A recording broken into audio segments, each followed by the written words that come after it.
Hey everybody, welcome back to another layout update.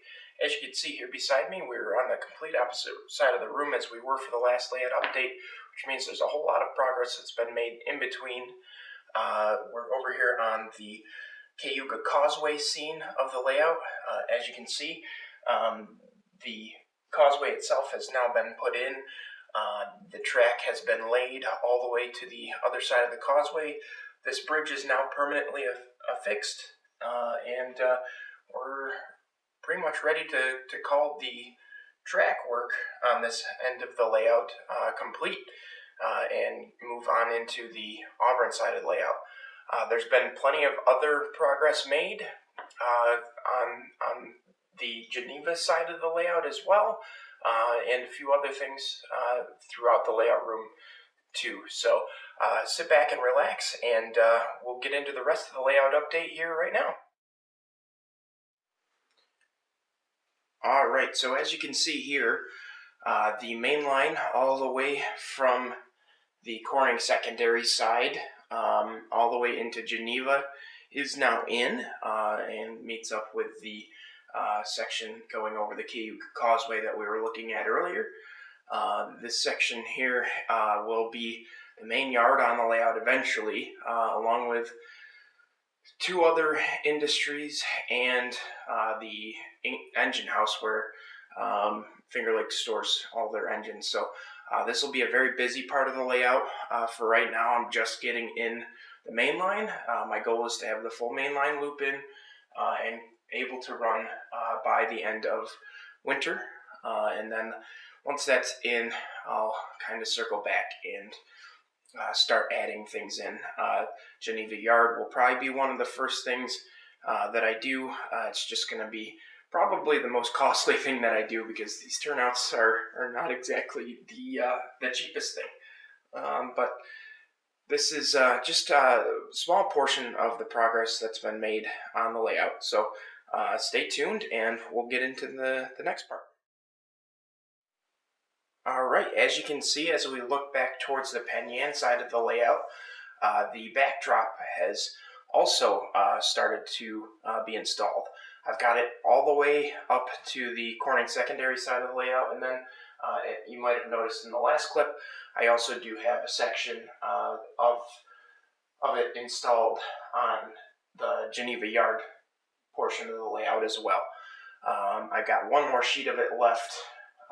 This material left, this MDF,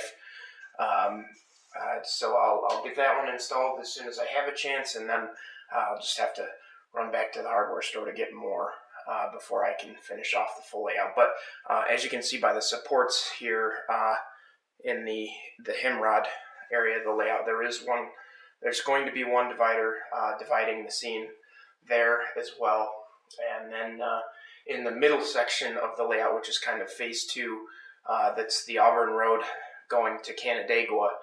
There will also be a divider as well for that, but that's going to be a little bit further down the road for sure. But that is about it as far as layout progress. But I do have a couple other finished weathering projects to show you and a few additional new acquisitions as well. So keep watching.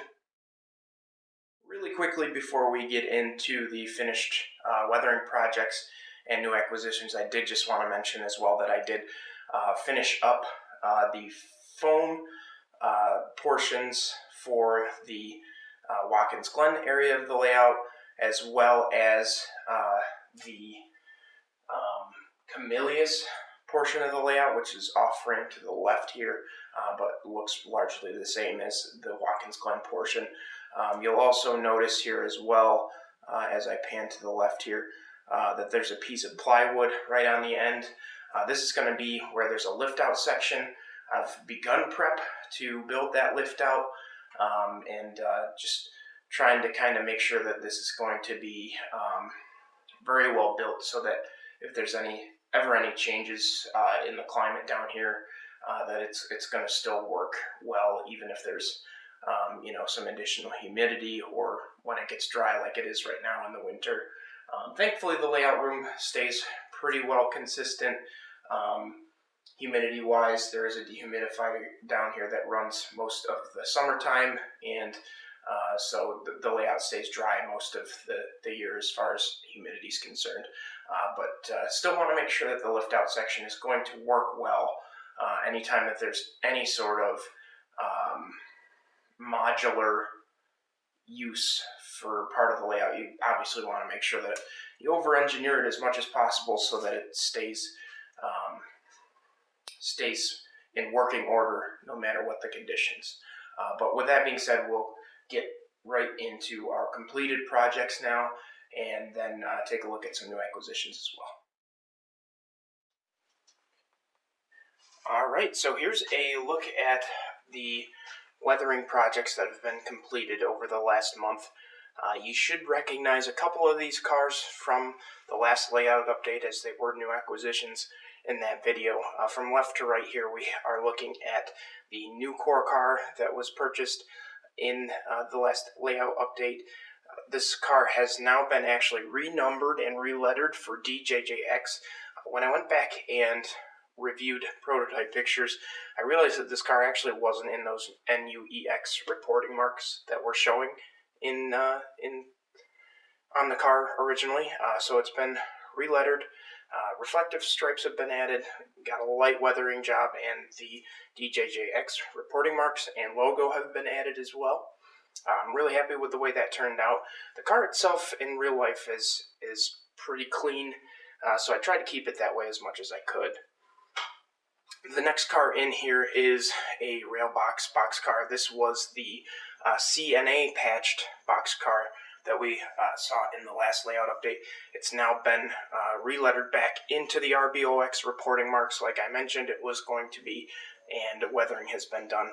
This also includes the ghost lettering of the Railbox logo. This is the first time I've ever attempted that type of weathering, and I definitely learned a few things regarding that process, and I'm happy with the way this car turned out, but I think I could do even better the next time I attempt something like that. But overall, really glad with how the car turned out. In addition to that one, I also was able to weather this cotton belt car that's right next to it. This one is actually a car that I've seen on the Finger Lakes myself. I actually chased it from Buffalo down to Gang Mills Yard on a Norfolk Southern train, and then the following day happened to notice that the car went north on the Norfolk Southern local HO6 that goes into Geneva, and noticed that car was on it. So I was able to get prototype pictures and actually was able to weather the car per that prototype look with the road number and everything. And I'm really happy with the way that turned out. It's a very interesting car that'll be added to the Seneca Foods fleet on the layout. And then the last car in line here, this is a BFGX covered hopper. This car will be added to the plastic pellet fleet. I actually already had it previously, but I decided to weather it, and actually I found some really neat prototype pictures of a BFGX car that just had the number hand drawn on. You can kind of see that the number has been hand drawn on the model itself. I tried to match the prototype as best I could. I am pretty happy with how it turned out too. So those 4 cars are now fully complete. Alright, so here's a quick look at the 4 cars that have been added rolling stock-wise to the layout. We do also have a couple of locomotives to talk about, but let's quickly get through these cars first. The first one on the left here is an X-Rio Grand covered hopper. This is an Intermountain car that was a special run that somebody had done in RVPR reporting marks. I'll be patching this one out for AEX reporting marks in the near future, and then weathering it pretty heavily to match the prototype. This Illinois Central Golf car I also picked up from a buddy of mine as well. This one will be getting patched out for INTX reporting marks, and then that'll be added to the Penn Yan Lakeview Organics / Burkett Mills fleets. That'll spend a lot of time right here in Penyan for sure. And then we just have two Atlas Berwick 50-foot box cars as well in RBOX reporting marks. Got a great deal on these, so I decided to pick those up, and that'll pretty much round out my boxcar fleet for the layout. I've got pretty much everything I need. There's only a few boxcars that I'll need to pick up now for the Watkins Glen side of the layout, but my Seneca Foods and West Rock fleets are now both pretty much rounded out. I've got as many cars as I need for those, so I won't need to be picking up any new boxcars anytime soon, other than those Watkins Glen ones. But with that out of the way, let's just take a quick look at the two new locomotives that have been picked up as well. Alright, so here's a quick look at the two new locomotives that have been picked up for the layout. These are two of the new run of Scale Trains Operator Series SD45s in the CEFX scheme. The Finger Lakes actually very briefly, like less than a year total time, leased two of these SD45s from CEFX. So it's that time frame that I plan to begin my era of modeling, just so that I can specifically model these two CEFX SD45s. I love this scheme. It's been one of my favorites for as long as I can remember. So when I found out that the Finger Lakes had these, I decided I had to have them.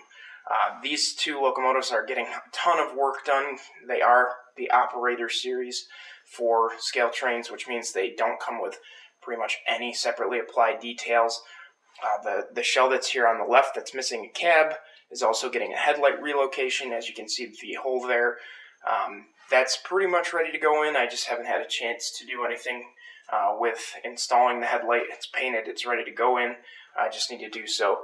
The locomotives will also get LED ditch lights, as well as the works as far as detail is concerned. I'm just waiting for Scale Trains to release the detail kits that they are also releasing, hopefully sometime very soon, so that I can get these two running. But that is it as far as news is concerned from the layout. I really appreciate everybody sticking around and watching the entire video. If you enjoyed what you saw, please feel free to hit the subscribe button so that you'll see future updates and future videos. As you can see, by the last few videos, I plan on releasing a lot more than just layout updates moving forward. And I've actually got a whole pile of other projects that are not for me, but for friends that I'll be working on soon that I hope to feature in their own special videos. So be sure to stay tuned for that. Hit that notification bell so that you're notified when I upload, and be sure to comment if you have any input for me, and hit the like button as well. But again, thanks for watching, everybody. Have a great rest of your day or evening, and we'll see you in the next one.